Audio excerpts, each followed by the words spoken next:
안녕하세요 여러분. 오늘 제가 여러분들과 함께 이야기 나눠볼 책은 이금희 작가님의 유진과 유진입니다. 유진과 유진은 소와 성폭행에 대한 이야기를 담담하게 다루고 있는데요.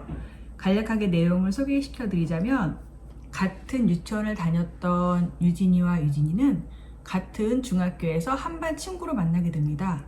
하지만 작은 유진이는 자기에게 있었던 일을 기억 못하고, 큰 유진은 그것을 의아하게 생각하죠.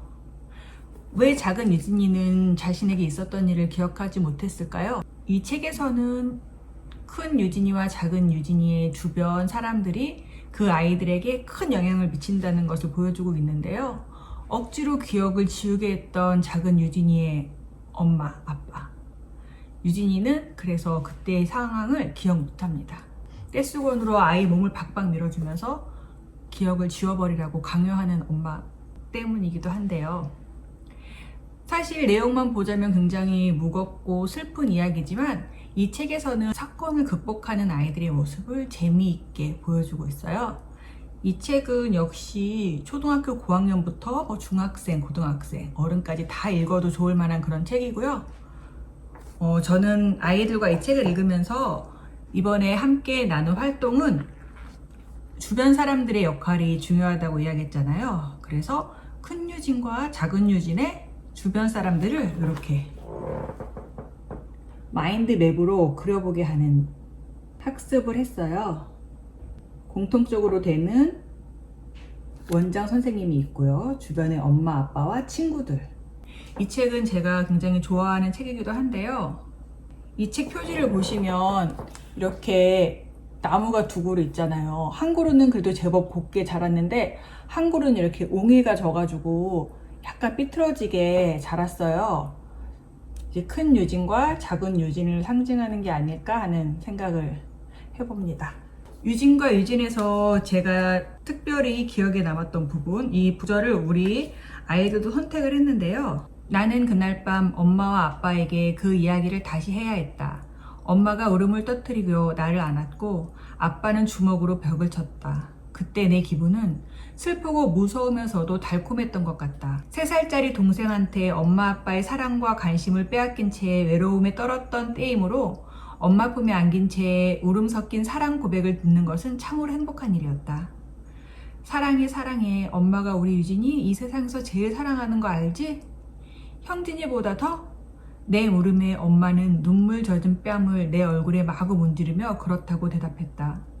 그 당시 내가 가장 듣고 싶었던 말이었기 때문에 나는 기분이 좋았다. 어려운 일을 당하고 힘든 일을 당했지만 엄마의 사랑을 확인받는 그 행위 자체에서 기쁨을 느꼈다는 아이의 모습에서 다시 한번 저를 돌아보게 되고 반성도 하게 되는 그런 구절이었어요.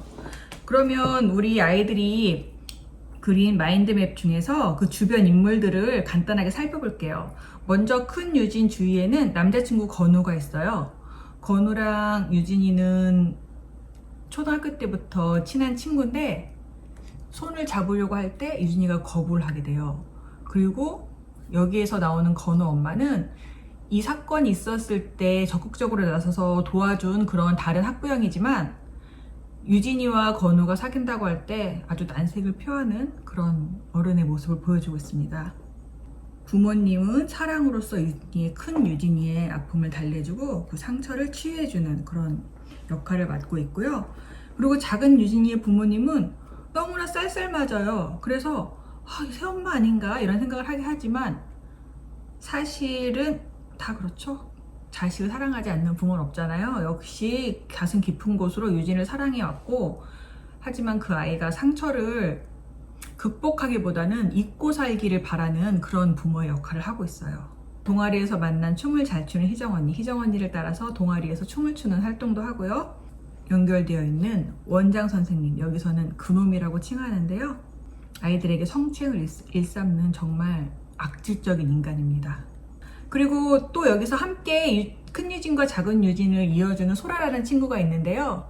이 친구를 통해서 큰 유진과 작은 유진이 상처를 극복하고 한 발짝 앞으로 나아가는 그런 계기를 갖게 됩니다. 또 제가 소개해드리고 싶은 구절은 거의 이제 마지막 부분인데요. 내가 갇혀있던 미궁의 단단한 벽들 중 하나가 허물어진 것 같았다. 내게는 가장 견고했던 벽이었다. 한동안 엄마를 바라보던 나는 내가 덮고 있던 이불을 가져다 주었다. 긴 여행에 지친 새처럼 웅크린 채 잠든 엄마는 한없이 작고 가냘파 보였다. 나는 엄마 옆에 쪼그려 앉았다. 이 구절은 유진이 엄마에게 고백을 듣고 느낀 감정입니다. 엄마는 어떻게 고백을 했냐면 그때 도망치듯 떠나오는 게 아니었는데 끝까지 다른 사람들과 함께 그 일을 해결했어야 했어. 네 아빠는 너한테 그런 일이 일어난 게 가난 탓이라고 생각했어. 좋은 유치원에 보냈다면 그런 일이 없었을 거라고 믿었지. 앞으로도 너를 보호해 주려면 다시 아버지의 품으로 돌아가야 한다고 여겼어. 나는 그런 네 아빠를 막을 수가 없었어. 엄마의 고백 후에 유진이가 느낀 감정입니다. 그리고 마지막 구절 역시 굉장히 인상적인데요. 발을 내딛는다 해도 바다는 든든하게 나를 받쳐줄 것 같았다.